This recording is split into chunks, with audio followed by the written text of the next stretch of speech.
तो हम रैशनल है ही नहीं। हमारे घर में लोग कंप्यूटर खरीदते सबसे पहले गणेश की फोटो लगा देते हैं उसके ऊपर, और हमारा प्रधानमंत्री बोलता है कि गणेश की स्टूल प्लास्टिक सर्जरी थी। जब मैंने मान लिया थी तो ठीक से कर लेते। अगर आदमी के शक्ल पे हाथी की शक्ल लगा दोगे तो कौन तुम्हारे पास करने आएगा प्लास्टिक। नमस्कार दोस्तों, जय श्री राम, हर हर महादेव। इतना कमीना आदमी शायद इस धरती पर पैदा हुआ होगा।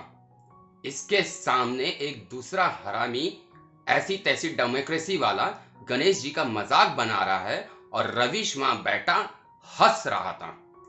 इतना ये आदमी है ना, कसम से।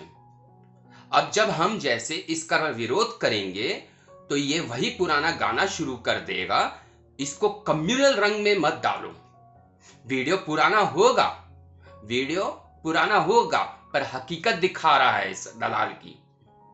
अभी इसके सामने किसी ने पूछ लिया होता मोहम्मद ने 6 साल की बच्ची से शादी क्यों किया, तुरंत ये कमीना कम्युनल, बीजेपी, आईटी सेल, गोदी मीडिया का रोना शुरू कर देता।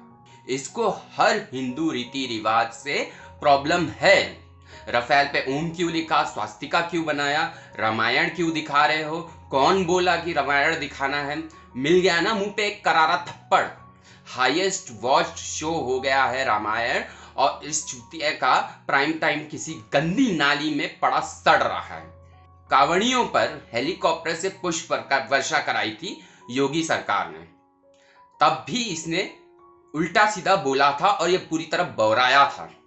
तुरंत मुंह फाड़ कर बोलने लगा पैसा क्यों बर्बाद किया जा रहा है। पर आज तक नहीं पूछा होगा इसने कि सरकार इफ्तार क्यों रखती है, क्यों लोगों के टैक्स पेयर्स के पैसे का इस्तेमाल करती है इस इफ्तार में। कभी नहीं बोला कि तेलंगाना आंध्रा की सरकार लाखों खर्च क्यों कर रही है क्रिसमस फीस्ट के लिए, क्यों चर्च को 50,000 दिए जाते हैं क्रिसमस के लिए। कभी पूछा इसने? नहीं पूछा। तमिलनाडु की सरकार ने फरमान निकाला, तमिलनाडु के सारे मंदिर मिलके 47 करोड़ का डोनेशन देंगे। क्यों? चर्च और मस्जिद नहीं दे सकते? चर्च और मस्जिद क्यों नहीं है इस लिस्ट में? यह पूछा कभी रविश ने? नहीं। कैसे बोलते? इसके मुंह से उल्टी तो तब निकलती है जब हिंदुओं के लिए कुछ कर दिया जाता है। वक्फ बोर्ड की करोड़ों की संपत्ति है, कितना डोनेट किया? हिंदू मंदिरों की लिस्ट तो आपको पता ही होगी। चर्च ने कितना डोनेट किया? रविश ने कभी इन सब पर बोला? नहीं। पर हिंदुओं के खिलाफ बोलने पर यह पहले मैदान में कूद जाता है और फिर बोलता है कि लोग मेरा प्राइम टाइम शो क्यों नहीं देखते हैं। साले हरामी, तेरी हरकत ऐसी हो गई है ना कि लोगों को तेरी शक्ल से देखकर अब घिन आने लगी है। दोस्तों, नॉर्मल डेज हो या लॉकडाउन हो, हमारी वायुसेना प्रैक्टिस करती रहती है। पायलट्स प्लेन उड़ाते रहते हैं, यह उनका रूटीन होता है। सरकार ने सोचा कि चलो हेल्थ कर्मचारियों पर, मतलब हॉस्पिटल पर पुष्प वर्षा किया जाए as a mark of thanks. ये वो सरकार ही कर सकती है जो हमारे हेल्थ वेक्टर्स की मेहनत को समझती है। हेल्थ वर्कर्स को खुशी मिलेगी, उन्हें प्रोत्साहन मिलेगा कि हाँ चलो, लोग हमारी और हमारे काम की रिस्पेक्ट कर रहे हैं। उनके घर वालों को सुकून मिलेगा कि मेरा बेटा, बेटी, पापा, मम्मी, जो भी रिश्ता हो, वॉरियर है इस महामारी में। एक एप्रिसिएशन बहुत जरूरी होता है। पर इस रविश को उससे भी प्रॉब्लम है और इसने 2 किलोमीटर लंबा बकलोली वाला पोस्ट एफबी पर लिखा। इसने लिखा, केसेस 38,000 पार हो गए हैं, पिछले 24 घंटे में 83 लोगों की मृत्यु हो गई है। हम किस बात का हर्ष और उल्लास मना रहे हैं? ये नहीं बताया कि देश में 10,000 से ज्यादा पेशेंट्स की रिकवरी हुई है। हम किसी की मौत पर हर्ष और उल्लास नहीं मना रहे, हम इतने बेगैरत नहीं हैं। पर तुम्हारे जैसे सड़ा सा मुंह बनाकर मातम भी नहीं मनाना चाहते। हम तुम्हारी तरह रुदाली नहीं बनना चाहते। और ये महामारी है, क्या एक्सपेक्ट कर रहे हो? डेथ्स नहीं होंगी? मृत्यु जिनकी हो रही है वो ज्यादातर या तो बुजुर्ग हैं, या न्यूबॉर्न बेबीज हैं, या वो हैं जो already kidney, liver, heart, lung जैसे एलिमेंट झेल रहे हैं। क्योंकि उनकी इम्यूनिटी बहुत कम होती है दोस्तों।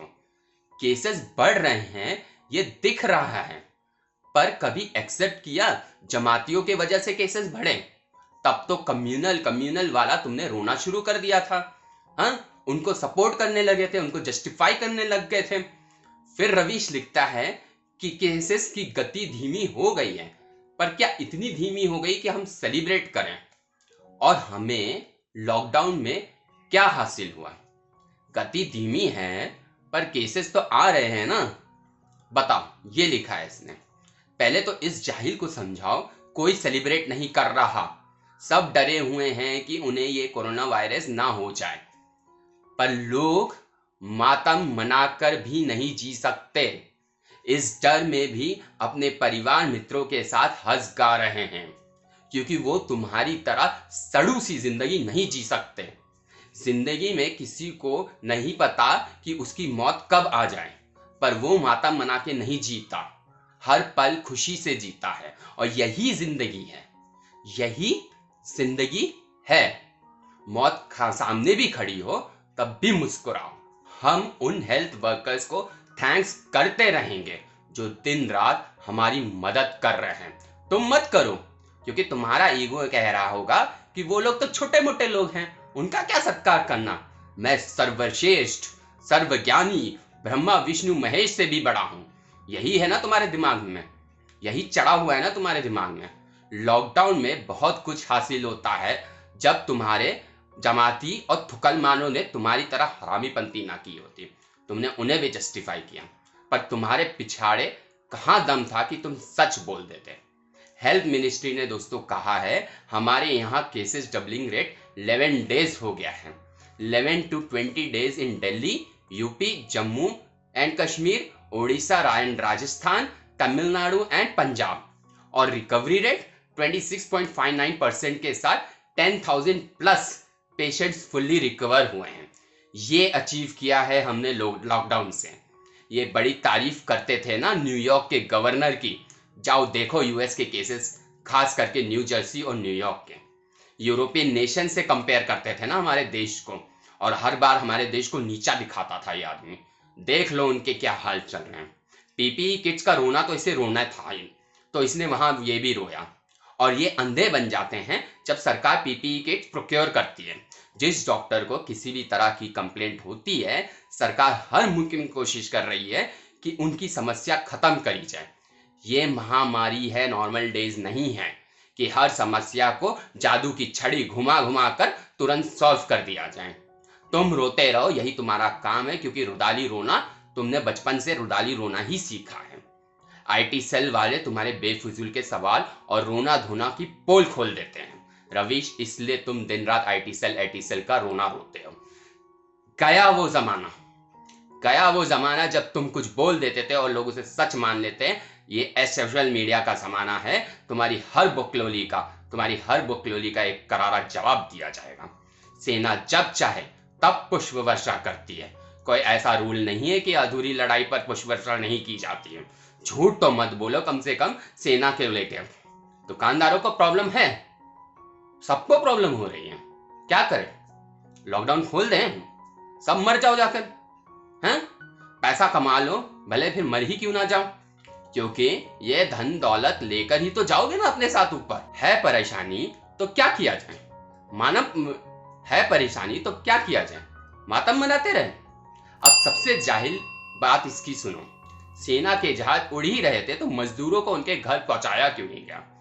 कसम से दोस्तों, मतलब विरोध करने के लिए ये कोई भी कुतर्क देगा। ट्रेन नहीं चल रही है क्या? सरकार ने क्या ट्रेनें नहीं चलाई हैं? सेना ने जब कभी अर्थक्वेक, फ्लड जैसी आपदा आई है तो अपने विमानों का रेस्क्यू के लिए यूज किया है। क्या ऐसी कोई सिचुएशन है? इस रवीश को इससे भी प्रॉब्लम है कि चीफ ऑफ डिफेंस स्टाफ और भारतीय सेना के तीनों प्रमुखों ने प्रेस कॉन्फ्रेंस करके ये पुष्प वर्षा वाली बात क्यों बोली।